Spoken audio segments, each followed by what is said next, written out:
जी अस्सलाम वालेकुम स्टूडेंट्स, कैसे हैं आप सब लोग? ठीक हैं।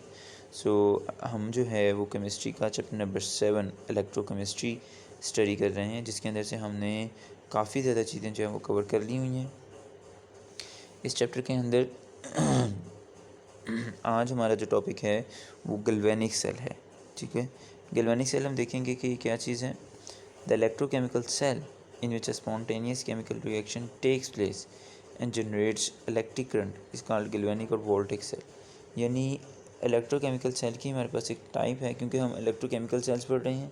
इससे पहले हमने इलेक्ट्रोलाइटिक सेल को डिस्कस किया था, जिसके अंदर मैंने इलेक्ट्रोलिसिस भी की थी, और लास्ट टाइम हमने इलेक्ट्रोलिसिस ऑफ वाटर जो है वो डिस्कस किया था। ठीक है, जिसके अंदर हमने देखा था कि कैथोड के ऊपर जो है वो हमारे पास हाइड्रोजन आ जाता है, कलेक्ट हो जाता है, क्योंकि कैथोड जो है वो नेगेटिव है और हाइड्रोजन हमारे पास पॉजिटिव है। इसी तरह एनोड हमारे पास पॉजिटिव था, जिसके ऊपर हमारे पास हाइड्रोक्साइड आयंस इकट्ठे हो जाते हैं by the as a result of electrolysis of water.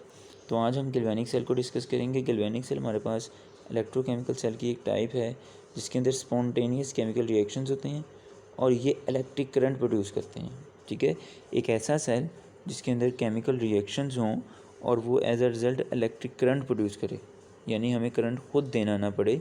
जबकि इलेक्ट्रोलिसिस ऑफ वाटर के अंदर हमें बैटरी अटैच करना पड़ती थी और हम वाटर को जो है वाटर जो भी हमारे पास सिस्टम था उसको हम खुद करंट देते थे, जिसकी वजह से आयंस जो हैं वो डिफ्रेंशिएट हो जाते थे।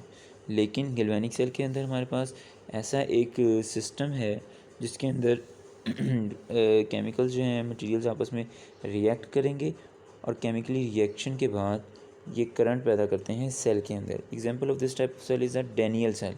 डेनियल सेल हमारे पास इसकी एक एग्जांपल है, इसको फर्दर डिस्कस करेंगे। Construction of a Daniell cell. A galvanic cell consist of, यानी डेनियल सेल और गैल्वेनिक सेल एक ही चीज़ है और ये इलेक्ट्रोकेमिकल सेल की टाइप है। A galvanic cell consists of two cells, each called as half cell, connected electrically by a salt bridge। ठीक है, गैल्वेनिक सेल जो है हमारे पास, इसके अंदर दो सेल्स होते हैं और ईच सेल को, दोनों में से हर सेल को हम हाफ सेल बोलेंगे। यानी गैल्वेनिक सेल असल में दो हाफ सेल्स के ऊपर डिपेंड करता है। ये दोनों हाफ सेल जो है एक सॉल्ट ब्रिज के साथ जो है वो इलेक्ट्रिकली कनेक्ट होते हैं। ठीक है, in each of the half cell an electrode is dipped in 1 molar solution of its own salt and connected through a wire to an external circuit। अब क्या होता है कि अगर हम दोनों सेल्स के अंदर देखें हाफ सेल, ठीक है, दोनों हाफ सेल्स के अंदर क्या होता है कि एक इलेक्ट्रोड होता है जो 1 मोलर सोल्यूशन के अंदर डिप किया हुआ होता है, और वो सोल्यूशन क्या होता है, इसी जो है वो इलेक्ट्रोड का अपना सोल्यूशन होता है, इसी साल्ट का सोल्यूशन होता है, और इसको एक वायर से कनेक्ट करके एक्सटर्नल सर्किट के साथ कनेक्ट किया जाता है। अब एक्सटर्नल सर्किट का मतलब करंट देना नहीं है, करंट को डिटेक्ट करना है, क्योंकि गैल्वेनिक सेल जो है ये खुद करंट प्रोड्यूस करता है, तो हम इसको एक्सटर्नल सोर्स से, बैटरी से करंट नहीं देंगे। जो इसके अंदर करंट प्रोड्यूस होगा इसको हम एक्सटर्नल सर्किट से इसलिए जोड़ रहे हैं ताकि जो अमाउंट ऑफ करंट हमारे पास प्रोड्यूस हो उसको हम मेजर कर सकें, डिटेक्ट कर सकें।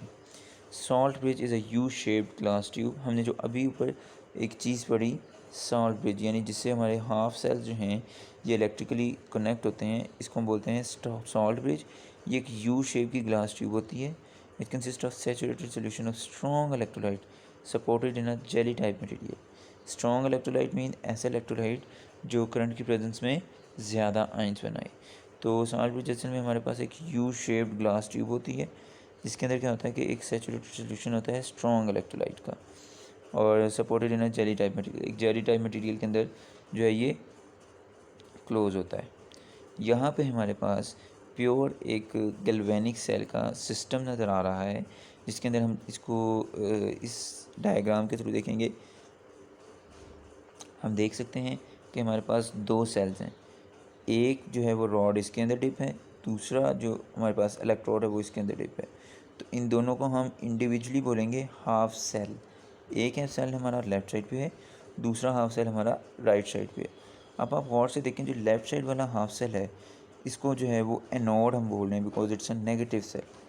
इसके अंदर जो है वो सोल्यूशन है जिंक सल्फेट का। ठीक हो गया, यानी 1 मोलर सोल्यूशन है zinc sulphate is a good electrolyte. Next जो हमारे पास कैथोड है जो कि पॉजिटिव है, और इसके अंदर सोल्यूशन है कॉपर सल्फेट का, और इन दोनों को हमने कनेक्ट किया हुआ है एक सॉल्ट ब्रिज से, जो हमने अभी बात की कि यू शेप्ड ग्लास ट्यूब है, जिससे ये दोनों जो हैं ये कनेक्ट हैं। इसका पर्पज़ ये होता है कि हमारा साल्ट ब्रिज जो है, जब हम इस रिएक्शन के थ्रू आयंस बनेंगे तो आयंस इस साल्ट ब्रिज के थ्रू ट्रैवल करेंगे। और आप देख सकते हैं कि हमने इन दोनों इलेक्ट्रोड्स को एक एक्सटर्नल सर्किट के साथ अटैच किया जो कि हमारे पास यहाँ पे वोल्ट मीटर अटैच है। तो ये असल में हमारा जो करंट प्रोड्यूस होगा उसको डिटेक्ट करेगा, उसको मेजर करेगा कि कितनी अमाउंट जो है वो हमारे पास करंट की प्रोड्यूस हो रही है। वर्किंग ऑफ अ सेल, सो हमारे पास जो केमिकल रिएक्शन होता है उसके अंदर ऑक्सीडेशन भी होगी और रिडक्शन भी होगी। Half cell reaction at anode oxidation, तो एनोड के ऊपर ऑक्सीडेशन जो है वो बनेगी, ऑक्सीडेशन रिजल्ट होगी। कैसे? जिंक, हम देख रहे हैं कि जो जिंक है वो एनोड के साथ अटैच है। जिंक ने जो है वो केमिकल रिएक्शन के बाद 2 इलेक्ट्रॉन्स रिमूव कर दिए। तो ये जो 2 इलेक्ट्रॉन्स रिमूव हुए, देखें जिंक से 2 इलेक्ट्रॉन्स निकल रहे हैं, removal of electrons is called oxidation. Next one is half cell reaction at cathode which is called reduction. तो कॉपर हम देख रहे हैं कि हमारे पास कैथोड के ऊपर कॉपर है जिसने ये 2 इलेक्ट्रॉन जिंक ने जो रिमूव किए वो कॉपर ने जो है वो एक्सेप्ट कर लिए। ठीक हो गया। तो कैथोड के ऊपर हमारे पास प्रोसेस आ गया रिडक्शन का।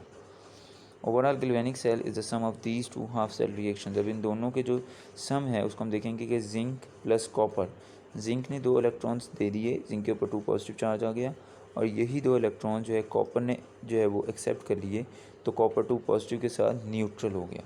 तो ये हमारे पास इसका एक कंप्लीट रिएक्शन हो गया।